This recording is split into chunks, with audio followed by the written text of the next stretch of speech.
que son el reparto residual, o sea, la gente que antes del año 81 no se cambió y que sigue con el sistema de reparto. El reparto subsidiado, vamos a llamar, que todas las Fuerzas Armadas que en ese momento estaban gobernando, efectivamente nunca se cambiaron y se quedaron con todos los privilegios que les daba el sistema de reparto en ese momento, pero efectivamente son muy pocos, a pesar que uno crea que son muchos, muy pocos para sostener. Los sistemas de reparto, que no lo hemos dicho, a diferencia de la capitalización individual, su característica es que cuyo objetivo único es entregar pensiones. ¿Y cómo lo hacen? Recaudan en un periodo de tiempo corto, un mes, y al final de ese mes, con el dinero que hay, se le pagan las pensiones a las quienes lo necesitan. Por lo tanto es solidario porque la gente cotiza, no para él, sino para los que en ese momento necesitan, en el sentido de que van a haber otras personas después que van a cotizar para entregarte la pensión. ¿Cómo se calcula la pensión? Bueno, la pensión en el sistema de reparto se calcula por los años de trabajo y como porcentaje de tu sueldo cumpliendo todos los años de trabajo. Y la pensión en los sistemas de reparto, a diferencia de la capitalización individual, que se capitaliza una cantidad de dinero y con el dinero juntado tú te pagas tu propia pensión, por lo tanto individualista, el sistema de capitalización lo que otorga es un acceso o una posibilidad de llegar a tener una pensión. Porque se te puede perder, vamos, o puedes no tener nada. Los sistemas de reparto otorgan un derecho a pensión, y por lo tanto exigen el cumplimiento de un deber, que es una cantidad mínima de años de cotización. Y por eso hay mucha gente que dice, bueno, yo coticé 8 años en el sistema antiguo y me robaron la plata. No hay plata acumulada. Lo que se otorgaba es un derecho que en general se exige en 10 años y en algunas, antes había muchas cajas, entonces es difícil, complicado hablar de todas. Pero en un momento en promedio eran 15 años, puedes bajar en realidad a 10. Pero si tú no cumples los 10 años no tienes ningún derecho, pero tampoco hay dinero acumulado. Esa es la lógica que tienen, entonces una lógica bastante diferente, y mucha gente te dice, bueno, yo tenía un familiar que cotizó 5 años y ¿qué pasó con la plata? Se la robaron. Nunca hubo plata, y la plata se va gastando inmediatamente en los sistemas de reparto, no acumula. Y finalmente hay un sistema de pensiones asistenciales que después se vino a llamar a partir del año 2008, el sistema solidario, que hay pensiones, pero siempre han existido en realidad. Siempre, toda la historia han existido que el Estado se hace cargo de aquellos que no tienen capacidad de pagar pensiones, o que no tienen capacidad de ahorrar o de trabajo, siempre hay un porcentaje.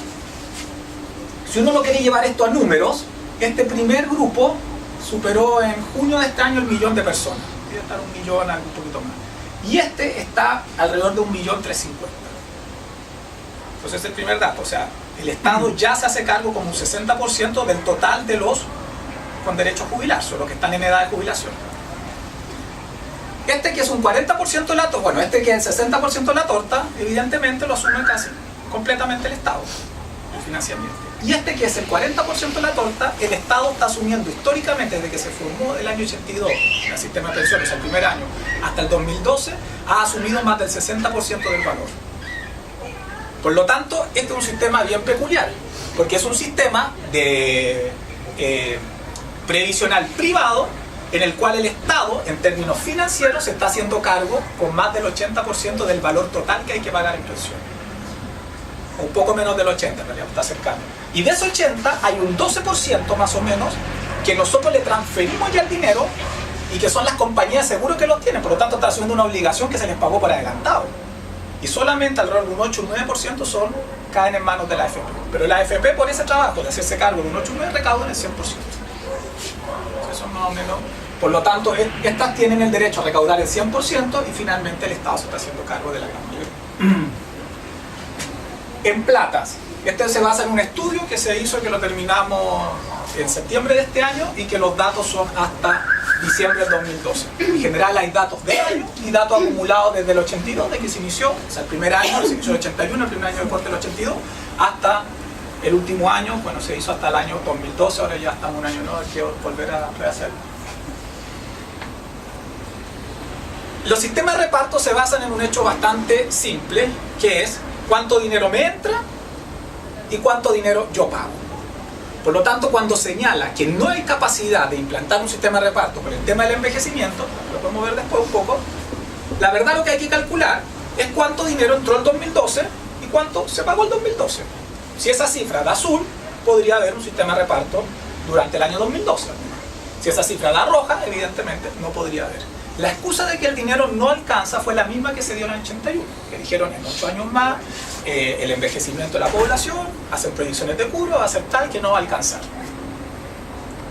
La verdad que eso es una falacia bastante grande todavía acá, Pues primero que Chile no tiene tasas tan altas de envejecimiento y segundo, Chile, de ese total, del total de los trabajadores en Chile, cuando uno ve que no es el total de los mayores, pero el total de las personas que están afiliadas a algún sistema previsional, suman casi 10 millones, un poco como 9.600.000.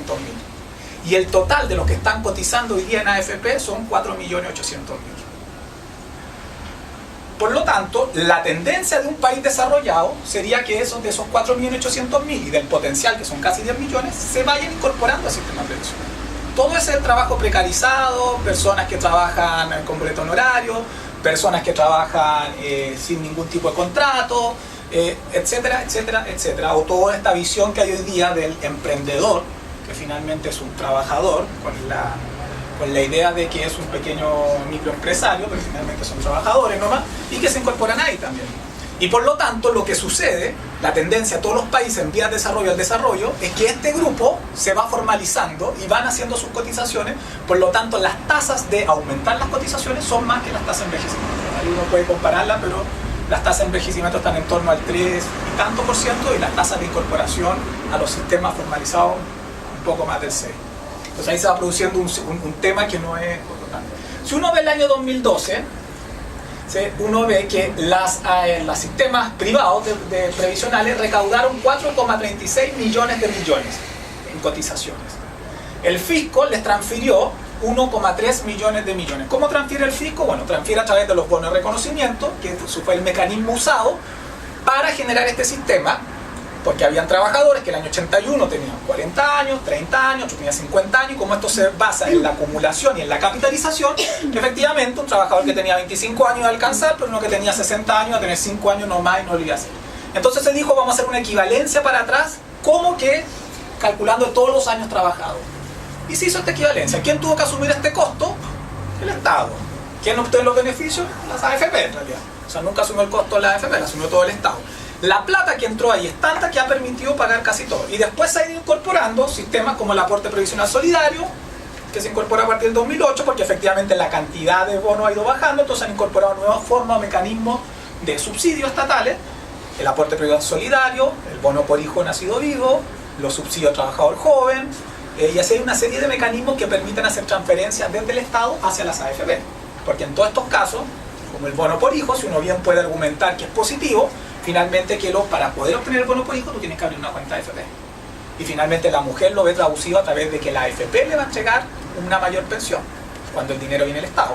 Lo incentivo al trabajador joven es que el Estado les va a cotizar la mitad de las cotizaciones entre determinadas edades y ganando menos de un sueldo mínimo y medio mensual durante una cantidad de años, pero el trabajador después que va a ver su cuenta administrada por sistemas privados. Entonces siempre aparece como figura el sistema privado, pero el que está viendo el dinero del Estado. Entonces el Estado el año 2012 incorporó 1,3. ¿Cuáles fueron los beneficios del año 2012? Bueno, pagaron, o sea, los beneficios estamos hablando, ¿cuántas pensiones pagaron todo el sistema privado? 2,27. O sea, recaudaron 5,66 y pagaron 2,27. O sea, en otros términos, si el año 2012, en vez de un sistema de capitalización que se prolonga hacia el futuro, si uno tiene un sistema de reparto, la pensión promedio hoy día, que está un poquito más de los 180, se podría al tiro transformar en el doble, y un poco más del doble. O sea, podríamos llegar a una pensión de 400.000 pesos sin que nadie haya que subir ni la edad de jubilación, ni haya que aumentar las cotizaciones, ni haya que hacer mayores cambios, que todo el mundo mantenga las cotizaciones y el Estado siga aportando lo mismo que ha venido aportando todo el tiempo, pues también, porque ha estado aportando. Como una consulta, 5,6 y 2,27, ¿significa que el resto está capitalizado o ya es ganancia de la AFP? No, está capitalizado. Está capitalizado, efectivamente. Pero ¿cuál es la trampa de la capitalización? Este capitalismo popular. Que si el año 2012 gastaron 2,27 y recaudaron 5,66, con la pura plata del 2012 le alcanzó para pagar todas sus obligaciones. Entonces no tienen para qué echar mano a la plata del 2011. Ni tampoco echar mano a la del 2010, la del 2009, que está invertida.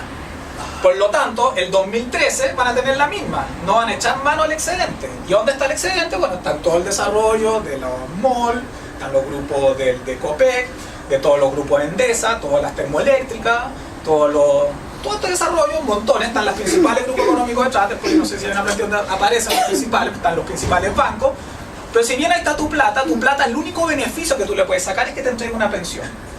Si tú sabes que el sistema de pensiones está atendiendo a las compañías de seguro y las compañías de seguro te van a fabricar tablas más altas y una vez que tú te mueras la plata queda para ellos, da lo mismo que esa plata esté, porque finalmente va a ser de ellos y finalmente te van a dar un porcentaje menor. Entonces finalmente todo esto que está traducido ahí, finalmente no hay cómo recobrarlo en realidad. Entonces eso es una trampa porque ellos te dicen, no, es que esta plata es para el futuro. Bueno, está bien, o sea, su sistema, pero si tuviéramos otro sistema, esa plata sería para el presente y permitiría pagar más pensiones. Entonces, si uno lo calcula en acumulado, entre el 82 y el 2012, el acumulado son 55,5 millones de millones nuevamente. Los billones, para cuando a veces miran, hay billones europeos, que lo ocupamos en Chile, que es millones de millones, y billón de Estados Unidos, que son 1.000 millones. O sea, hay una diferencia. Aquí hablamos del billón europeo, millón de millones. Vamos a sacar otro aporte que son finalmente los ahorros previsionales voluntarios, que eso por lo menos va por otro lado, los vamos a sacar.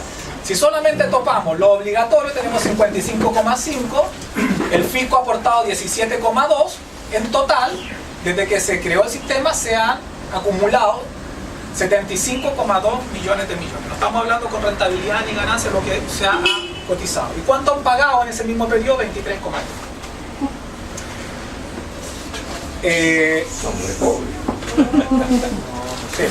¿Quién pagó más? Efectivamente la renta vitalicia, porque tienen más gente ya, ha pagado 13,3 y los otros han pagado 7 billones la AFP a través del retiro programado. Una pregunta, esa diferencia se inyecta de ganancia.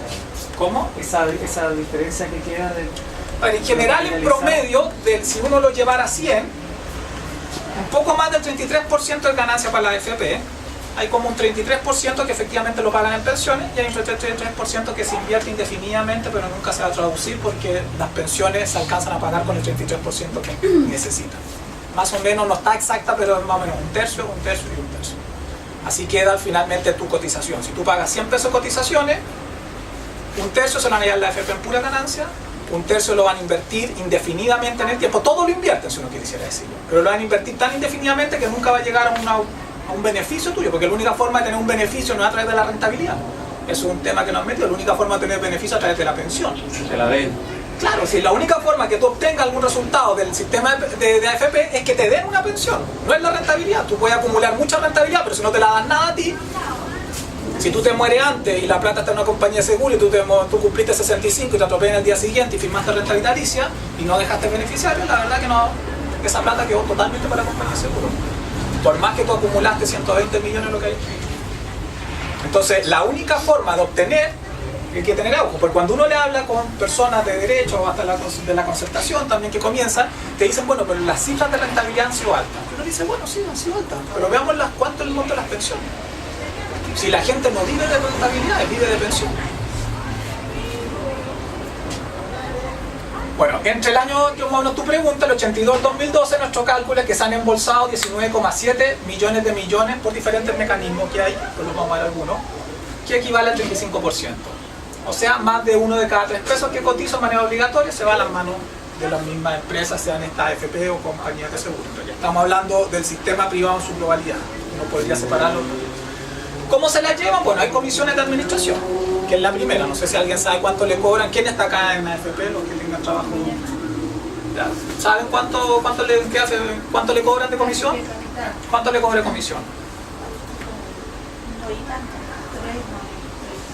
No, le cobran menos. O sea, o nos dicen que nos cobran menos esa cifra, que hay que tener cuidado. En general debería la capital estar en 1,48. Pero eso es una forma bastante falaz de hacernos ver. Porque finalmente ellos siempre nos dicen que el promedio está entre 1,4 o 1,5, más o menos da lo mismo. Yo siempre hablo 1,5 y me corregía, mi no está en 1,47. Bueno, más o menos. Pero es una forma bien engañosa. Porque tú recibes un sueldo, pongámosle, de 100 pesos, o un 100%, y de ese sueldo solamente se te va a ir a las AFP un 10% que va a ser tu ahorro y un 1,5 en promedio que es la administración. Por lo tanto, ¿cómo te llamas tú? Daniel. Si Daniel pide un préstamo en el banco y pide 5 millones y él tiene aparte 5 millones ahorrados, y él deposita todo en su misma cuenta, esos 10 millones, el banco no le va a cobrar intereses por los 5 millones que él tenía ahorrado.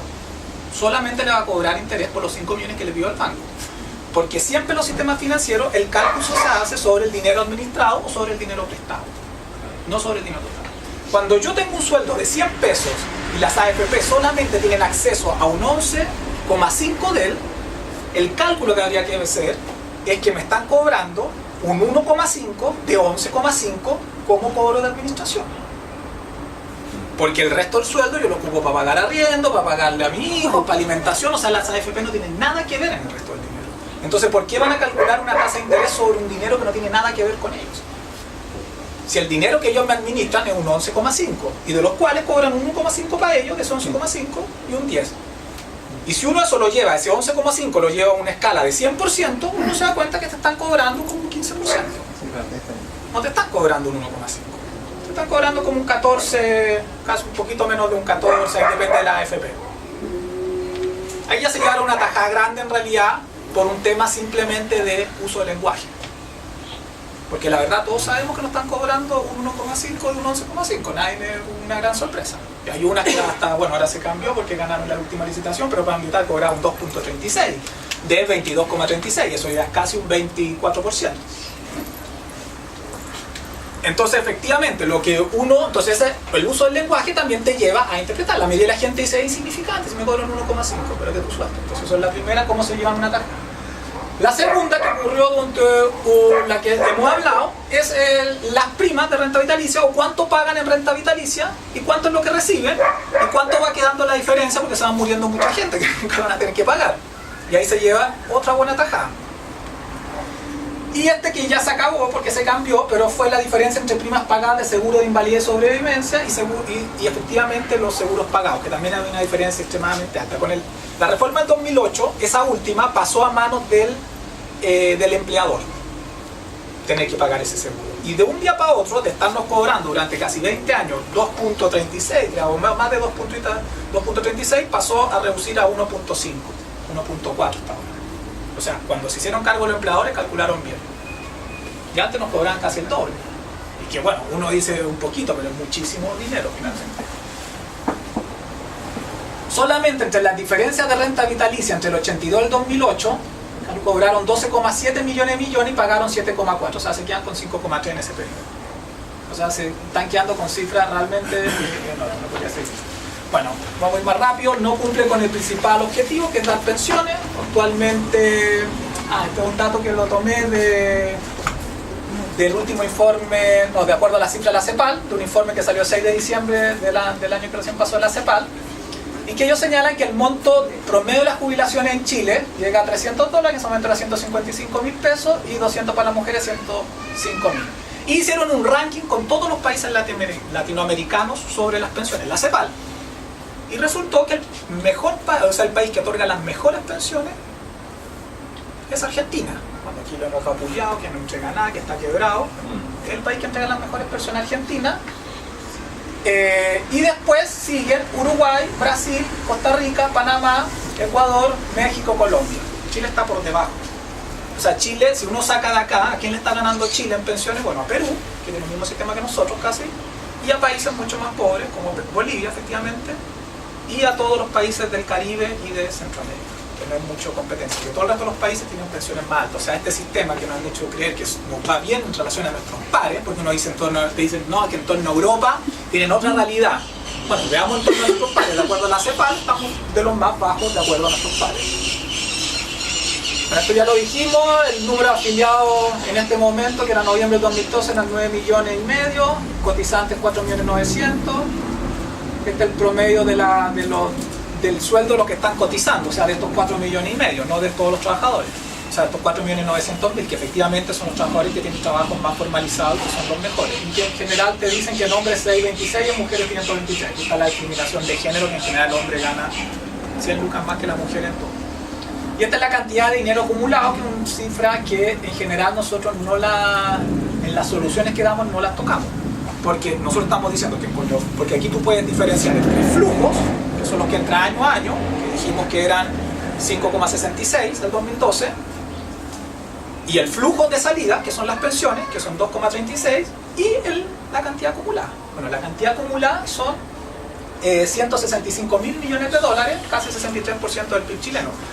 Podríamos duplicar las pensiones sin tocar este dinero, porque los puros flujos te permiten duplicarlo. O sea, si tocamos este dinero, hay que llegar también a un acuerdo cómo se toca, porque efectivamente ¿dónde está ese dinero? Sostiene la bolsa. No sé si se acuerdan que en abril invitaron a todos a cambiarse del A y al E y la bolsa cayó. Efectivamente, porque ¿qué es lo que pasa cuando la gente se cambia del A al E? El E está basado mucho más en bonos de gobierno, en cosas mucho más estables, y el A es mucho más mercado especulativo de acciones, y por lo tanto lo que pasa es que se venden acciones y se salen de la bolsa. Y si eso se hace mucho, efectivamente los agentes de la bolsa ven que hay una acción que se está vendiendo, que no saben por qué sucede, y ellos también comienzan a vender. Pues así funciona el mercado, o sea, se comienzan a deshacer y comienza una escalada. ¿Y eso qué hizo? Que en ese momento alguna empresa de grupo económico importante del país perdiera mucha plata en un día. Y por eso sacaron rápidamente, alegaron a la superintendencia, alegaron que hay que sacar hay que cambiar esto. Y ahí se supo, que no se sabía mucho, que en Chile, porque siempre nos dijeron que teníamos dos derechos dentro de una AFP, porque no podemos decir casi nada, porque no podemos decir dónde se invierte, ni los montos, nada. Pero nos dijeron que teníamos dos cosas a decir: en qué AFP queríamos estar y en qué fondo queríamos estar. Y la verdad que en qué fondo queríamos estar no es verdad que lo podemos decir. Porque tú no te puedes, en un día se puede cambiar de fondo solamente aquella población que represente menos del 5% del fondo. O sea, si lo ponemos en un ejemplo, porque cada uno de nosotros representa un porcentaje distinto del fondo, que tiene distinto ahorro. Si todos tuviéramos la misma cantidad de ahorros similares, sería el 5% de la población. Pero no es el 5% de la población, pero uno podría llevarlo al civil, porque en el promedio debería ser más o menos eso. Pero si hay una noticia, por ejemplo,